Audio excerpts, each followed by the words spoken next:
Graça e paz, meus irmãos. Estamos aqui dando continuidade à nossa reflexão nesse mês a respeito do Deus que se revela.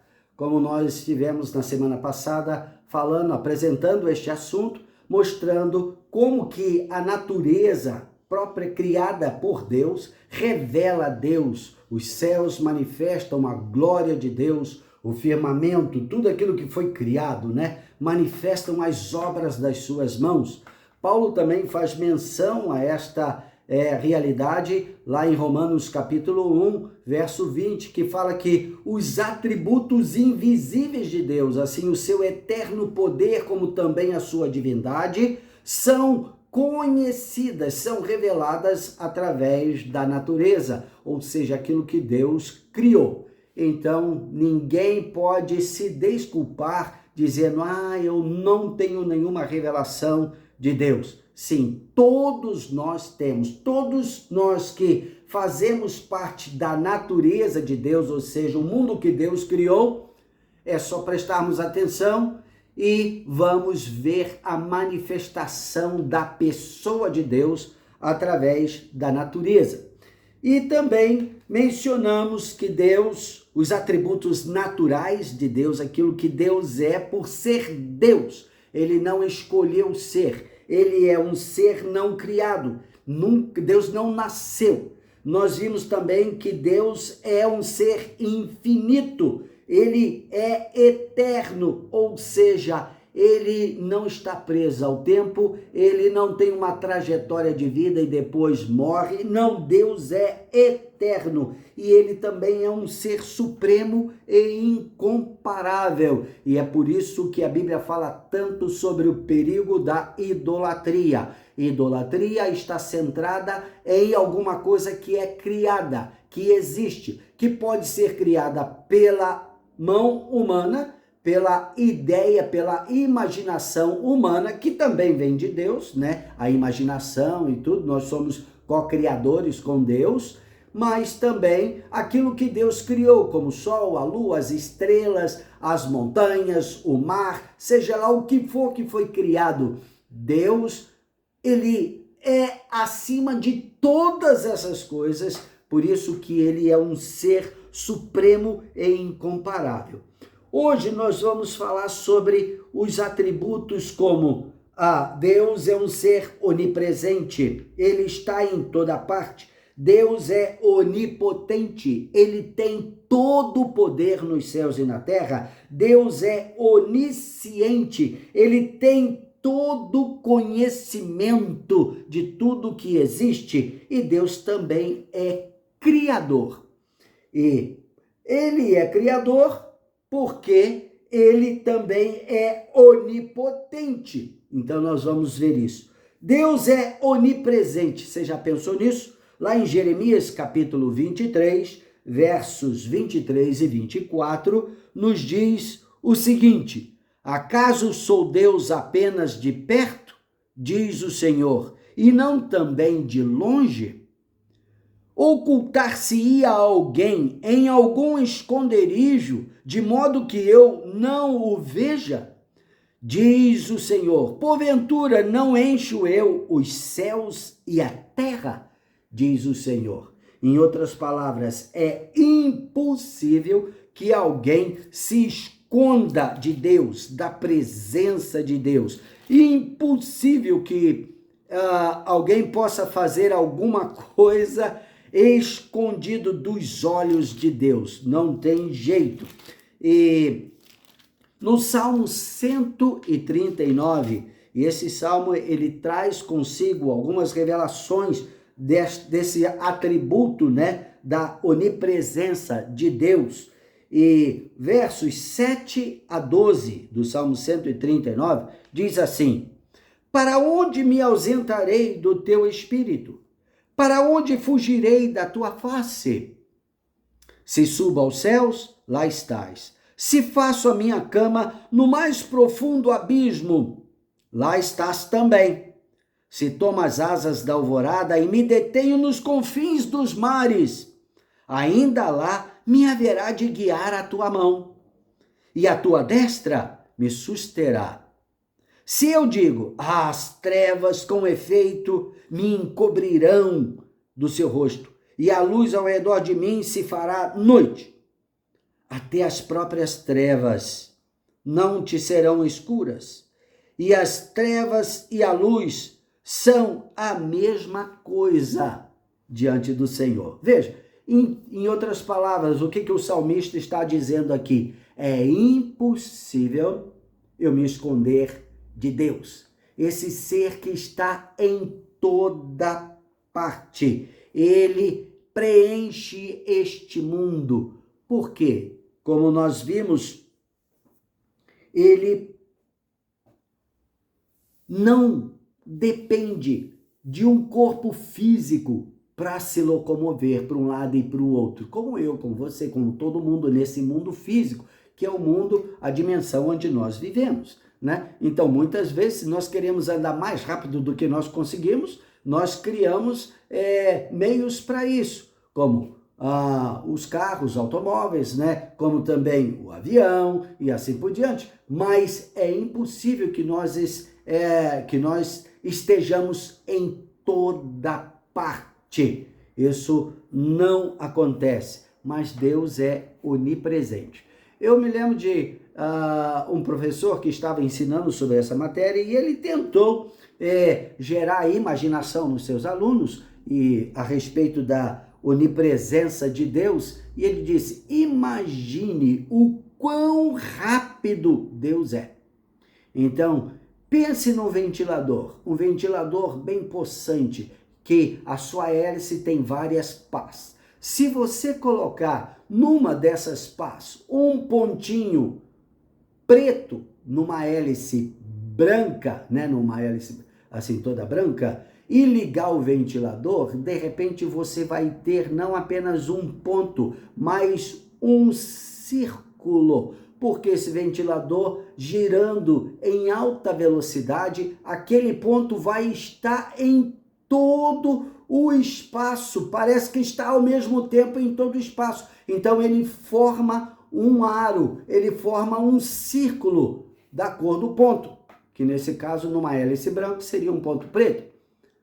Ele estava querendo dizer que Deus se movimenta tão rápido, Deus é espírito, né? E ele se movimenta tão rápido que ele preenche todos os espaços existentes. Não existe nenhum lugar que Deus não esteja presente. Então, é impossível que alguém consiga se esconder de Deus.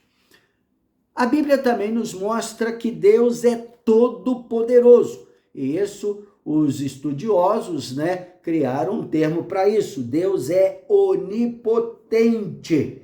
Ele tem todo o poder sobre toda a natureza, tudo que foi criado nos céus, na terra, no universo, naqueles lugares que nós só podemos sonhar e imaginar, mas nunca estivemos lá, né? O próprio universo, Deus está em todo lugar, ele é onipotente. Jó, no capítulo 42,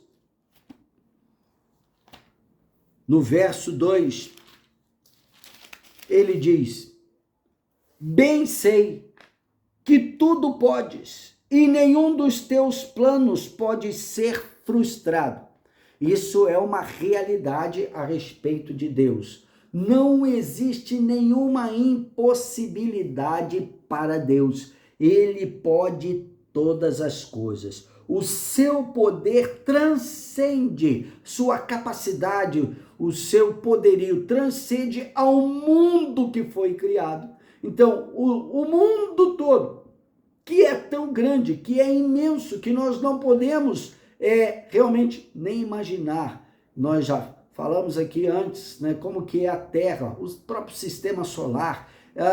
Nós somos uma poeira em todo o universo que Deus criou. Deus tem todo o poder sobre isso. Deus criou as leis físicas para governar este mundo físico que ele criou. Lá em Hebreus, no capítulo 1, verso 3, fala que Ele, Deus, ele sustenta toda a natureza, tudo aquilo que foi criado pela sua palavra de poder.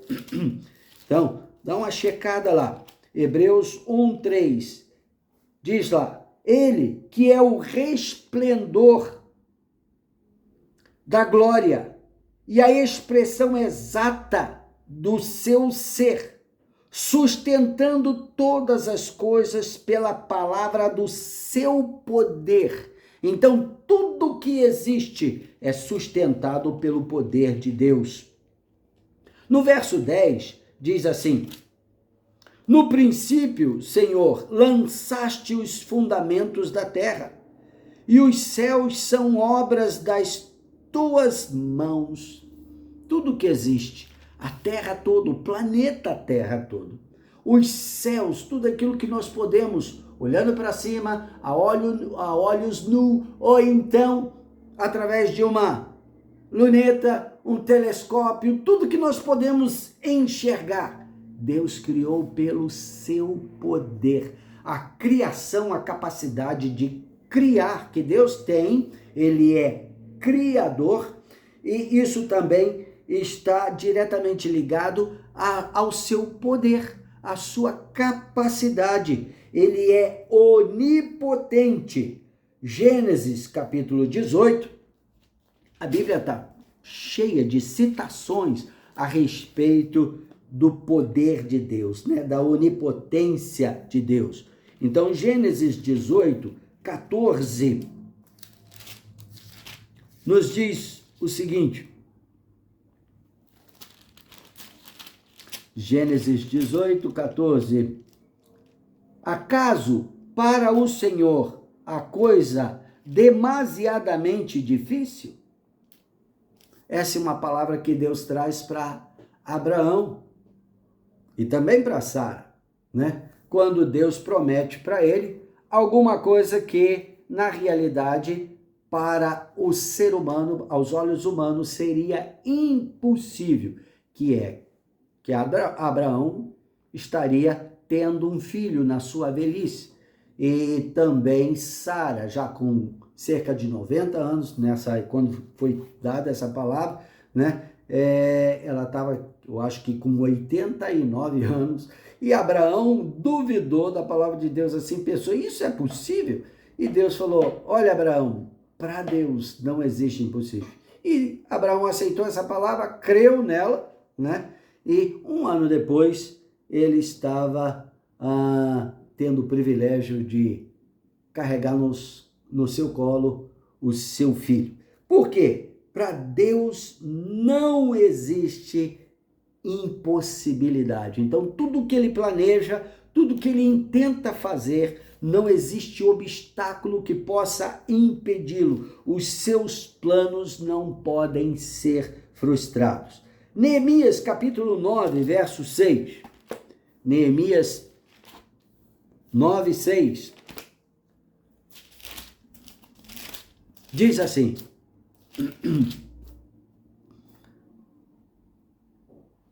só tu és Senhor, tu fizeste o céu e o céu dos céus, e todo o seu exército, a terra e tudo quanto nela há, os mares e tudo quanto há neles, e tu os preservas, a todos com vida, e o exército dos céus te adora. Que palavra poderosa que fala a respeito, né, dessa capacidade que Deus tem. Deus é onipotente, criador, e tudo ele criou com o objetivo de trazer glória ao seu nome. Agora, também nós vemos que Deus é onisciente. Onisciência é a capacidade que Deus tem de conhecer tudo que ele criou, tudo que existe, que foi ele quem criou, e tudo que foi criado através de nós, seres humanos. Afinal de contas, ele conhece o nosso coração, sabe de tudo que existe dentro de nós, as nossas motivações, os nossos planos, o nosso entendimento e tudo aquilo que nós intentamos fazer. São informações que Deus, olhando lá para dentro do nosso íntimo, ele sabe, ele conhece e sabe qual é o resultado final daquilo.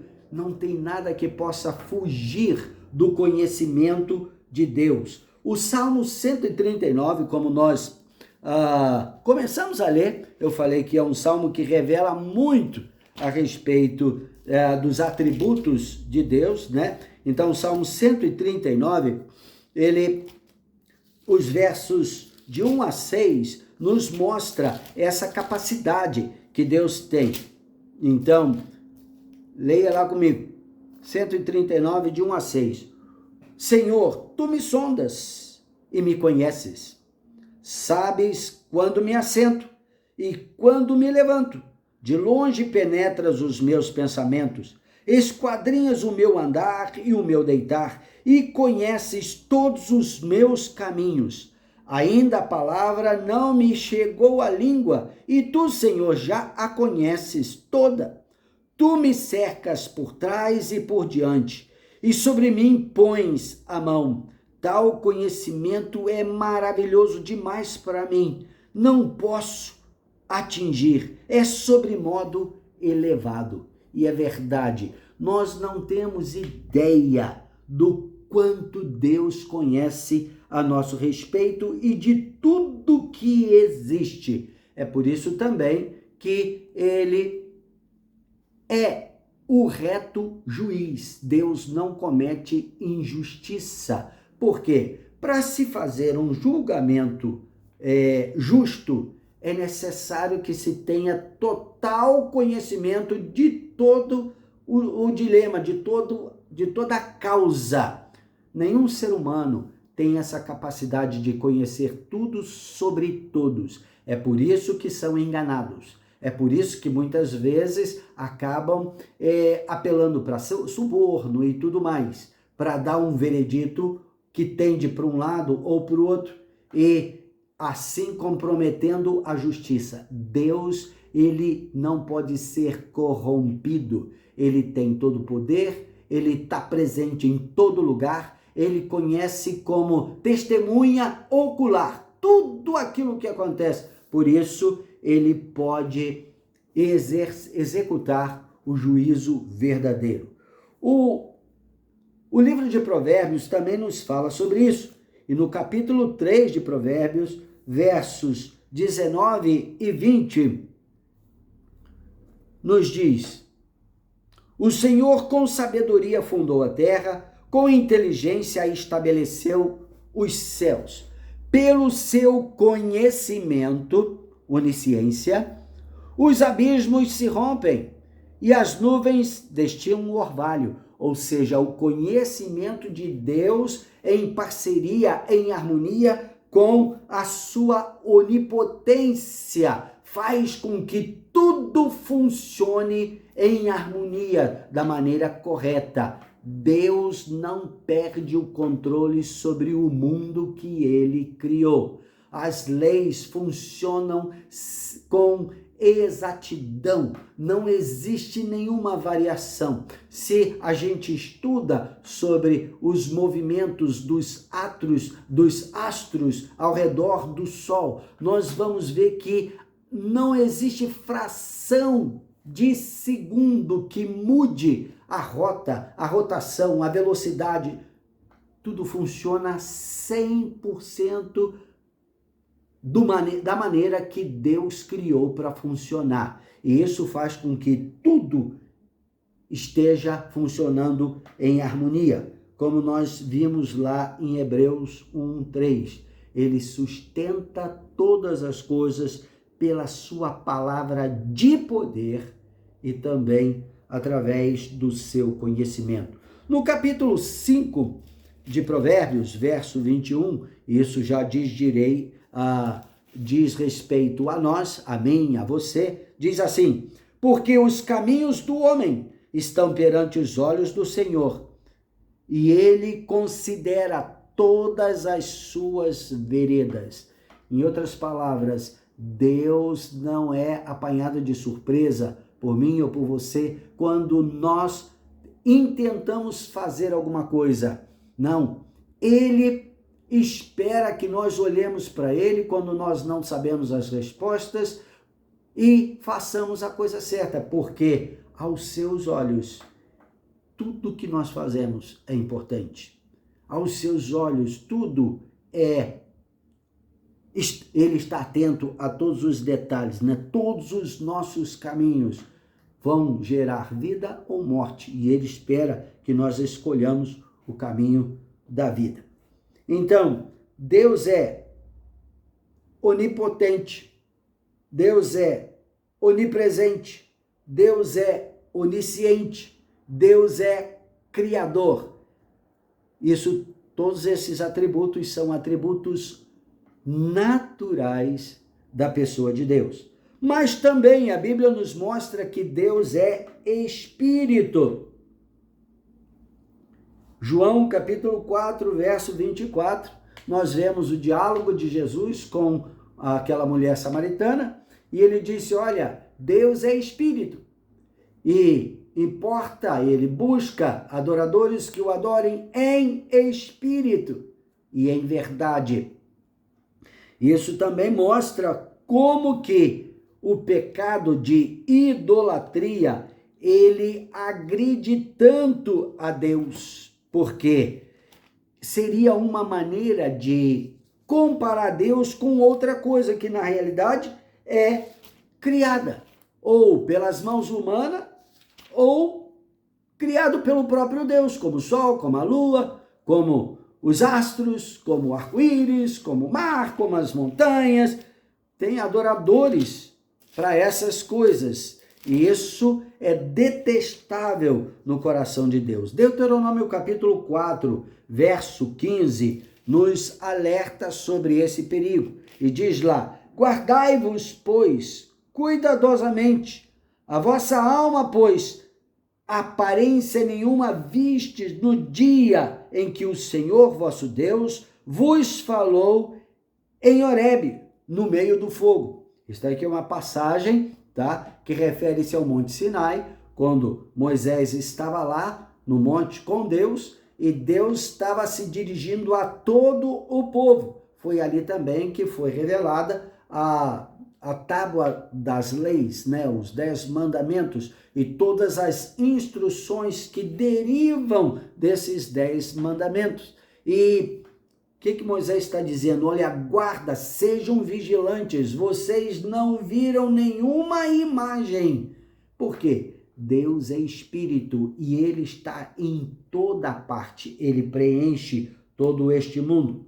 Então, a onipresença de Deus tem a ver com o fato dele ser Espírito. Então, como eu disse, ele não ocupa espaço num corpo, ele preenche todo o mundo existente, tudo está cheio da sua glória, porque ele é Espírito. E se ele é Espírito, ele pode estar em toda parte. É uma dimensão diferente da nossa. Então ele está na nossa dimensão, ele se faz presente em todo lugar. Nós precisamos estar sensível, aprender a desenvolver a nossa sensibilidade para percebermos Deus ao nosso redor, no mundo que nós vivemos, mas ele também está na dimensão espiritual, que não é a nossa. Ele preenche todo o universo. Deus é Espírito.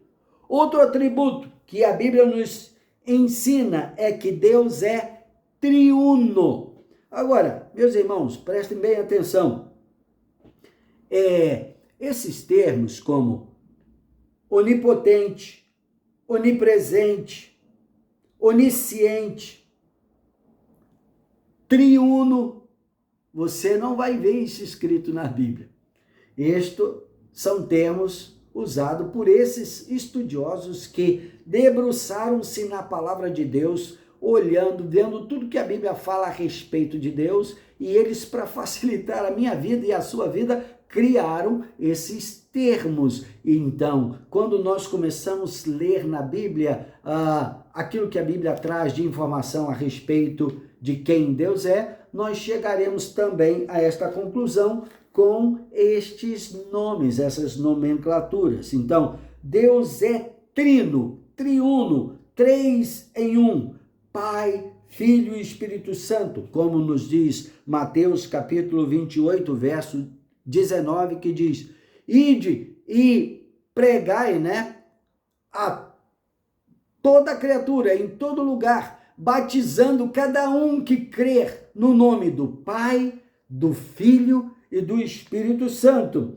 Então, isso significa que Deus está ali mostrando que Ele é nós, Deus é plural, Pai, Filho e Espírito Santo. Nós chegamos a essa conclusão, estudando a atuação de Deus, tanto no Antigo Testamento como no Velho Testamento. Gênesis capítulo 1, verso 26, é um versículo bastante conhecido, quando Deus fala: façamos o homem conforme a nossa imagem, conforme a nossa semelhança. Então, ele se refere a si mesmo no plural, façamos. Lá em Isaías capítulo 6, verso 8, aquela visão maravilhosa que Isaías teve, quando ele estava bem para baixo, quando ele estava assim, desanimado, mas então ele foi buscar abrigo na casa do Senhor e ele teve uma visão de Deus,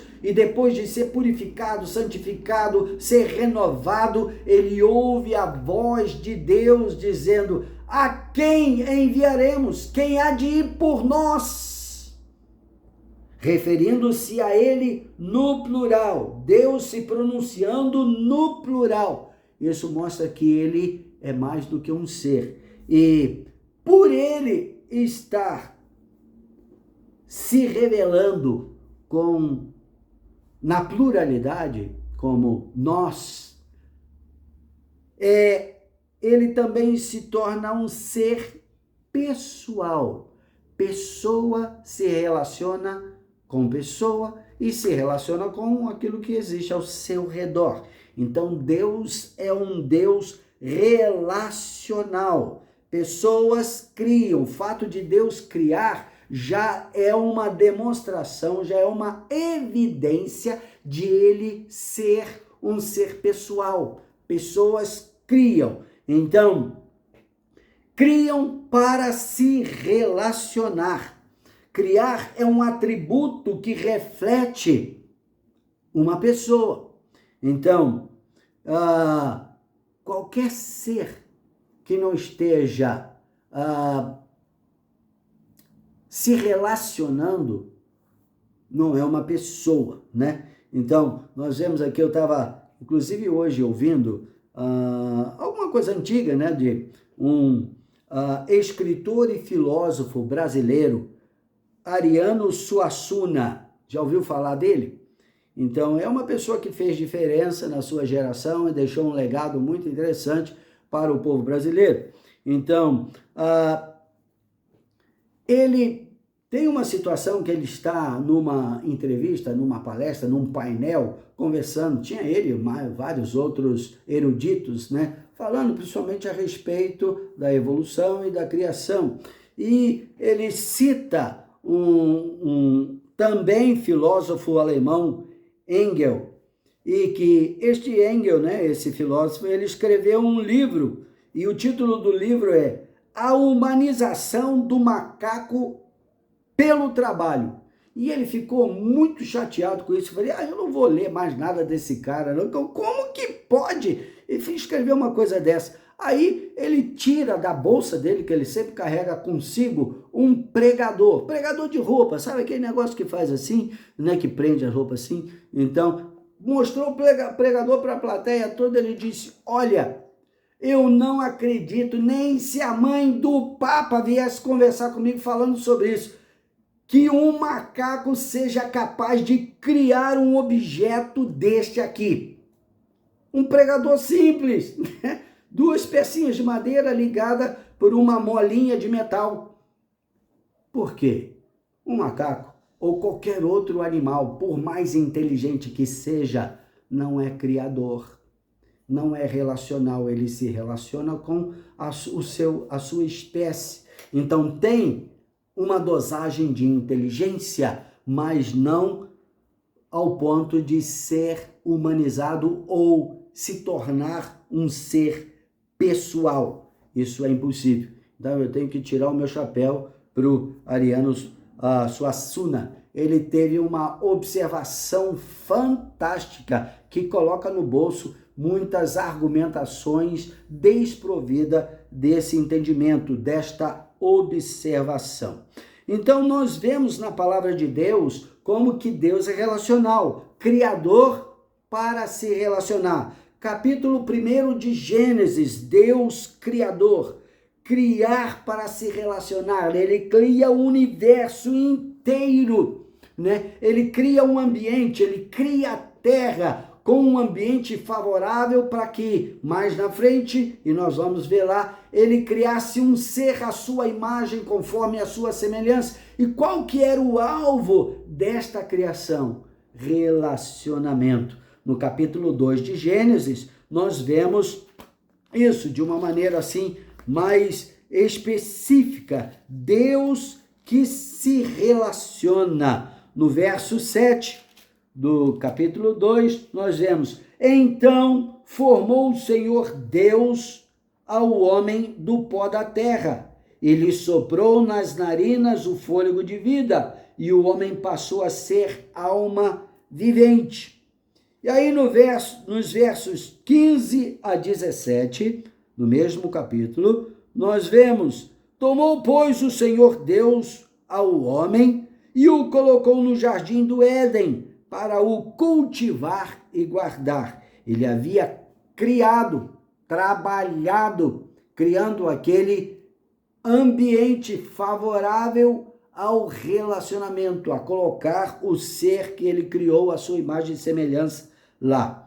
E o Senhor Deus lhe deu esta ordem: de toda a árvore do jardim comerás livremente, mas da árvore do conhecimento do bem e do mal não comerás, porque do dia em que dela comeres, certamente morrerás. Isso daqui é orientação relacional. Deus, como soberano, como Senhor, ele manteve essa postura ao criar o homem. O homem não é seu igual. O homem é um ser criado, mas criado para relacionar-se com o seu Criador. E aí nós vemos aqui no verso 18, que fala: disse mais o Senhor Deus: não é bom que o homem esteja só. Far-lhe-ei uma auxiliadora que lhe seja idônea, ou seja, um ser igual a ele. Porque Deus está numa plataforma muito infinitamente maior, né? Ele é relacional, mas o homem não é o seu igual. Então, Deus criou um ser igual. Então, no caso, a mulher foi formada aqui para se relacionar com o homem. No verso 21, seguindo aqui, né, nós vemos: então o Senhor Deus fez cair pesado sono sobre o homem, e este adormeceu. Tomou uma das suas costelas e fechou o lugar com carne, e a costela que o Senhor Deus tomara ao homem, transformou-a numa mulher e lhe a trouxe. E disse o homem: esta afinal é osso do meu osso e carne da minha carne, chamar-se-á varoa, porquanto do varão foi tomada. Deus criou ali esses dois seres, né, homem e mulher, macho e fêmea, para que eles também fossem relacionais. Então, este é o propósito principal de Deus, relacionar-se. Em Gênesis capítulo 3, nós vemos, né, é mais conhecido como sendo a queda do homem, mas não é só isso, mostra aqui também Deus relacional. No verso 8, por exemplo, diz lá: quando ouviram a voz do Senhor Deus, que andava no jardim pela viração do dia, esconderam-se da presença do Senhor. Era alguma coisa que acontecia já ao longo da existência do ser humano ali na Terra. Deus estava sempre presente, buscando relacionar-se com eles. Era a maneira como Deus também estaria ensinando-os, desenvolvendo-os, mas isso sofreu uma interrupção. Mas aí já é outro assunto, né? E nós vemos que Deus, né, nós sabemos pela história da humanidade, que a Bíblia nos relata que Deus não desistiu do relacionamento com o homem. Efésios capítulo 1, isso já lá na frente, nós já até meditamos sobre esse texto, sobre este livro, né, essa carta, né, Efésios, o livro, ou a carta de Efésios, mas no capítulo 1 de Efésios, versos 4 a 6, nos diz assim: assim como nos escolheu nele, antes da fundação do mundo, para sermos santos e irrepreensíveis perante ele, e em amor, que é um atributo relacional, né? Nos predestinou para ele, para a adoção de filhos por meio de Jesus Cristo, segundo o beneplácito da sua vontade, para louvor da glória da sua graça, que ele nos concedeu gratuitamente no amado.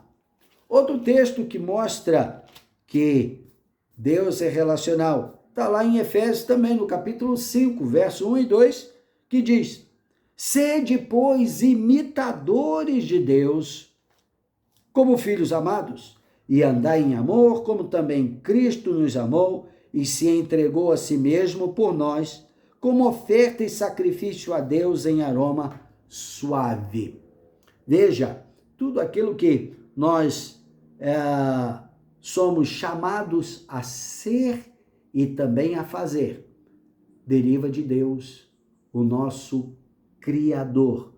Ele é um Deus pessoal, relacional. Então, Deus é onipresente, Deus é onipotente, Deus é criador, Deus é onisciente, Deus é também espírito, Deus é triuno, ele é uma família e Deus é pessoal, relacional. São atributos que nós encontramos sobre Deus revelados na sua palavra, que mostra essa natureza do seu ser.